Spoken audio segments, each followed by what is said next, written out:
নমস্কাৰ আস্থা ক্ৰিয়েশ্যনৰ নতুন এটা ভিডিঅ'ৰ মাজলৈ আপোনালোক সকলোকে পোনপ্ৰথমে স্বাগতম জনাইছোঁ। আজিৰ এই ভিডিঅ'টিৰ জৰিয়তে আমাৰ সকলোৰে ঘৰত তথা প্ৰত্যেকখন ঘৰতে থকা তুলসী গছৰ বিষয়ে দুআষাৰমান আপোনালোকৰ লগত শ্বেয়াৰ কৰিম। আশা কৰিছোঁ আজিৰ এই ভিডিঅ'টিৰ জৰিয়তে আপোনাৰ যথেষ্টখিনি উপকাৰ হ'ব। ঘৰত কেতিয়াও ভুল দিশত নাইবা ভুল পথত তুলসী নাৰাখিব। ইয়াৰ ফলস্বৰূপে জীৱনত বিপদৰ সৃষ্টি হয় বুলি বিশ্বাস কৰা যায়। সনাতন ধৰ্মত তুলসীৰ বিশেষ গুৰুত্ব আছে। তুলসীৰ পূজা যিমানেই পবিত্ৰ নহওক কিয় ঘৰৰ সঠিক দিশত আৰু সঠিকভাৱে প্ৰতিষ্ঠা কৰাটো অধিক বেছি গুৰুত্বপূৰ্ণ। কিন্তু ঘৰৰ কোন দিশত তুলসী ৰোপণ কৰিলে ভাল ফল পোৱা যায় তথা ইয়াক প্ৰতিষ্ঠা কৰাৰ সঠিক পদ্ধতি কি, ইয়াৰ বিষয়ে বহুলোকে জ্ঞাত নহয় তথা সেই বিষয়ে বহুলোকে জানিবলৈ নিবিচাৰে। গতিকে আজিৰ এই ভিডিঅ'টিৰ জৰিয়তে তুলসীৰ কেইটামান গুৰুত্বপূৰ্ণ কথা শ্বেয়াৰ কৰিম। গতিকে ভিডিঅ'টো স্কিপ নকৰাকৈ শেষলৈকে চাই থাকিব আৰু যদিহে এতিয়াও চেনেলটি ছাবস্ক্ৰাইব কৰা নাই তেনেহ'লে প্লিজ চেনেলটি ছাবস্ক্ৰাইব কৰি কাষত থকা বেল আইকনটো প্ৰেছ কৰি ল'ব। হিন্দু ধৰ্মৰ বিশ্বাস যে তুলসী পূজা কৰিলে জীৱনৰ ভাল ফল পোৱা যায়। মা লক্ষ্মী তুলসীত বাস কৰে আৰু তেওঁক পূজা কৰি বিষ্ণু ভগৱান সন্তুষ্ট হয় আৰু ঘৰত ধনৰ বৰ্ষা হয়। কিন্তু ঘৰৰ কোন দিশত তুলসী ৰোপণ কৰিলে ভাল ফল পোৱা যায় তথা ইয়াক প্ৰতিষ্ঠা কৰাৰ সঠিক পদ্ধতি কি, সেই বিষয়ে বহুলোকেই জ্ঞাত নহয়। কোনটো দিশত তুলসী গছ ৰোপণ কৰিব লাগে প্ৰথমে সেই বিষয়ে বলকচোন জানি লওঁ। ফৰিদাবাদৰ বাবা সুৰদাস মন্দিৰৰ মুৰব্বী আচাৰ্য মহেশ্বৰ মতে তুলসী গছ বৃহস্পতিবাৰ, শুক্ৰবাৰ আৰু শনিবাৰেহে ৰোপণ কৰিব লাগে। কাৰণ এই দিনটো ভগৱান বিষ্ণুৰ আৰু বিষ্ণু ভগৱান লক্ষ্মী মাতাৰ স্বামী। এনে পৰিস্থিতিত বৃহস্পতিবাৰে যদিহে আপুনি আপোনাৰ ঘৰত তুলসীৰ গছ ৰোপণ কৰে তেনেহ'লে ভগৱান বিষ্ণুৰ দ্বাৰা আপুনি বহুত বেছি আশীৰ্বাদ লাভ কৰিব। আনহাতে শুক্ৰবাৰৰ দিনটো হৈছে দেৱী লক্ষ্মীৰ দিন। এনে পৰিস্থিতিত যদিহে আপুনি তুলসীক লক্ষ্মী দেৱীৰ ৰূপ বুলি ধৰা যায়, এই দিনটোত যদিহে আপুনি তুলসীৰ গছ ৰোপণ কৰে তেনেহ'লে আপোনাৰ ঘৰত সুখ, ধন সম্পত্তি তথা সমৃদ্ধিৰ বৰষুণ হ'ব। শনিবাৰে তুলসী গছ ৰোপণ কৰি দীৰ্ঘদিন ধৰি চলি থকা অসুবিধাবোৰ দূৰ কৰিব পৰা যায় বুলি বিশ্বাস কৰা যায়। কোনটো দিনত তুলসী গছ ৰোপণ কৰিলে ভাল সেই কথাটো আপুনি ইতিমধ্যে গম পালে।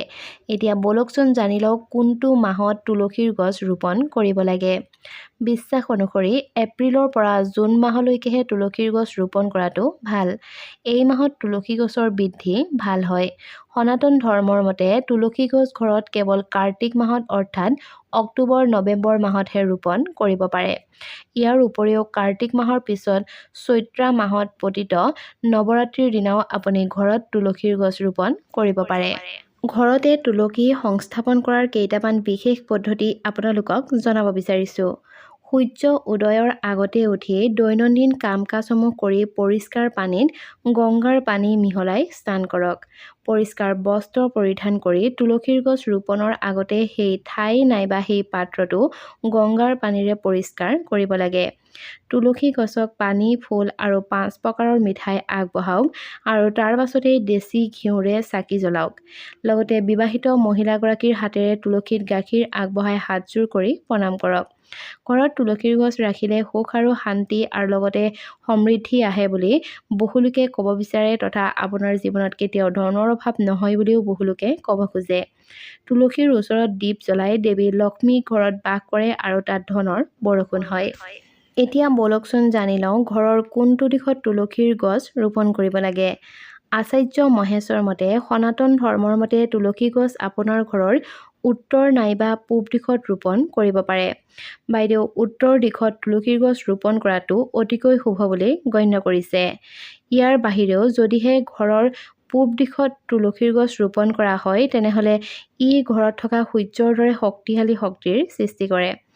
বিশ্বাস কৰা হয় যে ঋণাত্মক শক্তি শেষ হৈ ধনাত্মক শক্তি ঘৰত প্ৰৱেশ কৰে।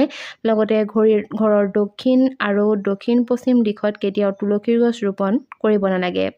ইয়াৰ বাবে ঘৰত বিষ, বিশৃংখলতা আৰু দুখ কষ্টই প্ৰৱেশ কৰে বুলিও জনা যায়। আপুনি কেতিয়া তুলসীৰ গছ ৰোপণ কৰিব নাইবা কেতিয়া তুলসীৰ গছ ৰোপণ কৰিব নালাগে। কিছুমান বিশেষ অনুষ্ঠানত ঘৰত তুলসীৰ গছ ৰোপণ কৰাটো নিষিদ্ধ। সনাতন ধৰ্মত কোৱা হৈছে যে সূৰ্য আৰু চন্দ্ৰ গ্ৰহণৰ দিনত তুলসী একেবাৰে ৰোপণ কৰিব নালাগে। এই দিনটোত তুলসীৰ গছ ৰোপণ কৰি দেৱী লক্ষ্মী আৰু ভগৱান বিষ্ণুৰ খং উঠে তথা সুখ আৰু ধন সম্পত্তি একেবাৰে নাশ হৈ যায়। বন্ধু বান্ধৱীসকল, এইকেইটাই আছিল তুলসী গছৰ বিষয়ে কেইটামান বিশেষ গুৰুত্বপূৰ্ণ কথা।